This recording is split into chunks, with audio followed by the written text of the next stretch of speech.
আসসালামু আলাইকুম রহমতুল্লাহি ওয়া বারাকাতুহু। দৈনিক সবুজ বাংলার চিরসবুজ ইসলামের পক্ষ থেকে সকলকে জানাচ্ছি আন্তরিক শুভেচ্ছা এবং অভিনন্দন। আমি মোহাম্মদ জাকির ইসলাম। আজকে আলোচনার বিষয় হচ্ছে যে জিকির। আল্লাহ তাআলার কখন কোন আদেশ জেনে হুজুর আকরাম সাল্লাল্লাহু আলাইহি সাল্লাম যেভাবে আমাদেরকে জিকিরকে শিক্ষা দিয়েছেন সেভাবে জিকির করা। জিকির হচ্ছে যে আল্লাহ তাআলার ধ্যান খেয়াল দিলের মধ্যে পয়দা করা। বলা হচ্ছে যে ব্যক্তি জিকির করতে করতে আপন জিভ এবং ঠোঁটকে তরতাজা রাখবে, কাল কিয়ামতের ময়দানে সে হাসতে হাসতে জান্নাতে যাবে। আরো বলা হচ্ছে যে 7 শ্রেণীর লোককে আল্লাহ তাআলা আরশের নিচে ছায়া দিবেন। তার মধ্যে একজন হচ্ছে যে ব্যক্তি জিকির করে এবং নির্জনে তার চোখ দিয়ে পানি পড়ে।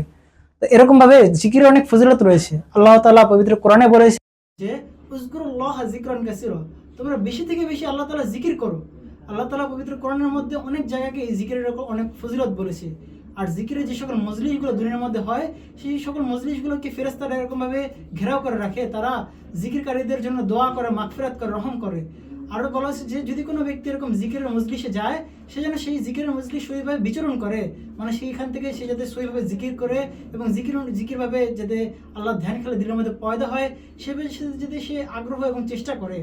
কারণ আল্লাহ তাআলার কাছে প্রিয় বাক্যের মধ্যে 4টি বাক্য হচ্ছে যে সুবহানাল্লাহ, আলহামদুলিল্লাহ, ওয়া লা ইলাহা ইল্লাল্লাহ, আল্লাহু আকবার।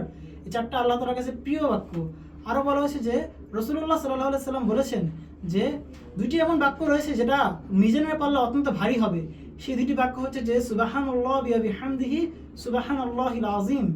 এই 2টি বাক্য আল্লাহ তাআলার কাছে প্রিয় এবং মিজানের পাল্লা অত্যন্ত ভারী। যদি কোনো ব্যক্তি এরকম ভাবে আমল করে প্রতিদিন সেটা তার জন্য মিজানের পাল্লায় অত্যন্ত ভারী হবে। আর এই জিকির করার মাধ্যমে নিজের দিলের ভিতরে যে মরিচাগুলো রয়েছে সেই মরিচাগুলো দূর হতে থাকবে। বলা হয়েছে যে যদি কোনো ব্যক্তি জিকির করতে করতে আপন জিভকে ঠোঁটকে তরতাজা রাখে, আল্লাহ তাআলা তার উপর যেন এত খুশি হন যে আল্লাহ তাআলা তাদেরকে এরকম ভাবে দুনিয়ার মধ্যে জিকির করার তৌফিক দান করেন। বলা হয়েছে যে যদি আল্লাহ তাআলা না চাইলে কোন একটা গাছের পাতাও লড়ে না। আল্লাহ তাআলার এত বড় একটা মহান নাম যদি কোনো ব্যক্তি এরকম মুখে উচ্চারণ করতে পারে, এর থেকে বড় তৌফিক আর কি হতে পারে। আরো বলা হয়েছে যে জান্নাতে যখন মানুষরা যাবে তখন অনেকের আফসোস থাকবে না কোনো, কিন্তু এক শ্রেণীর ব্যক্তি থাকবে।